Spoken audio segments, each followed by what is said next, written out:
La cinta mexicana El lugar sin límites siempre la he considerado como aquellas películas ganadoras del Oscar en los últimos años, proyectos que se hacen merecedores de aclamación popular y muchos premios, pero que no muchos han visto, en este caso por vergüenza o timidez en la exploración tan escandalosa de la historia. Porque cuando comentas a Arturo Ripstein, muchos pensaremos en clásicos como El Castillo de la Pureza, pero pocos le han dado la oportunidad a El lugar sin límites. A continuación, te platico la reseña, crítica e historia detrás de esta cinta de 1978, considerada por muchos como una de las 10 cintas más importantes del cine mexicano. Comenzamos.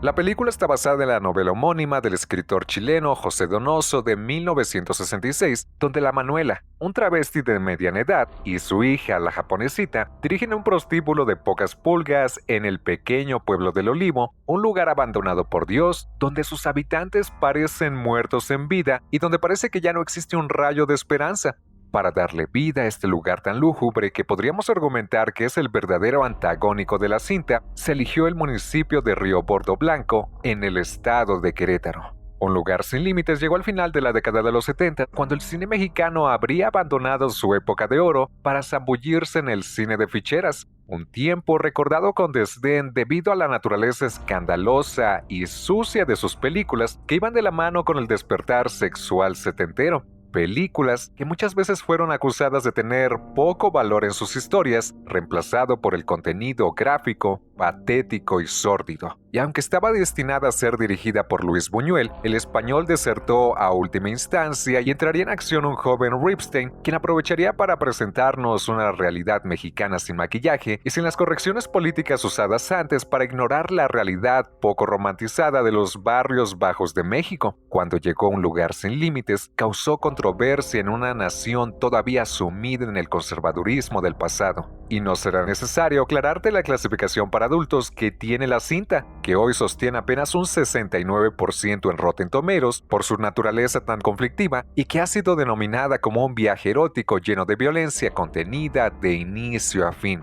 La cinta tiene la participación de Roberto Cobo, Fernando Soler, Gonzalo Vega y una joven Carmen Salinas en un elenco que los estudios no querían autorizar, pues querían otros actores que proporcionaran un proyecto con menos naturaleza cruda y más comercial, lo que provocó numerosos problemas internos en la producción. Pero destaco la actuación sublime de Roberto Cobo como la Manuela en su papel más representativo hasta la fecha. Cuenta Ripstein que después de ofrecer el papel a varios actores, la mayoría lo rechazó por la naturaleza escandalosa de interpretar a un travesti en la pantalla grande. Fue ahí cuando entró Roberto, quien le dio un toque realista y divertido, pero trágico, vivaz, pero poco caricaturesco, algo difícil en los años 70, en una época cuando la comunidad LGBT todavía era discriminada de forma inhumana por el México machista conservador. Este también fue el último papel de Fernando Soler, considerado como el mejor actor mexicano de la época de oro del cine mexicano. Aquí lo veremos como Don Alejo, un viejo de quien no me canso de imaginar que hubiera interpretado al villano perfecto para esta historia, de haberse presentado en su versión más joven y llena de energía de años previos, pues la versión del libro era mucho más brutal de lo que nos trae Soler en la pantalla. Lamentablemente, el verdadero villano de la historia es el mismo pueblo, donde la esperanza está prohibida y la humanidad ha perdido el rumbo, que el mismo Arturo Ripstein ha admitido que los estudios le dieron un presupuesto demasiado pobre por la falta de fe en la película, pero que encajó a la perfección para retratar a un pueblo comparado con el mismo infierno. La película también puede ser vista como una lucha entre presente y pasado, con actores mayores, mesurados y correctos, que hablan con cierta superficialidad, poco auténtica en sus palabras, con el mismo léxico rebuscado en décadas pasadas, pero que desentona con las palabras vulgares y torpes, pero sinceras, de otros personajes más jóvenes. El lugar sin límites será una cinta incómoda para la mayoría, pues nos lleva de turistas ante conceptos no siempre muy gráficos, pero que saben manejar bien nuestras inocentes expectativas. Incluso, como nota de nuestro editor Alejandro Rivero Jr., en la escena donde es presentado Pancho y su camión hace entrada en escena mientras se tambalea sin control, esto es una referencia a las inclinaciones ocultas del personaje y cómo se tambalean de un lado a otro a lo largo de su vida a pesar de su negación interna.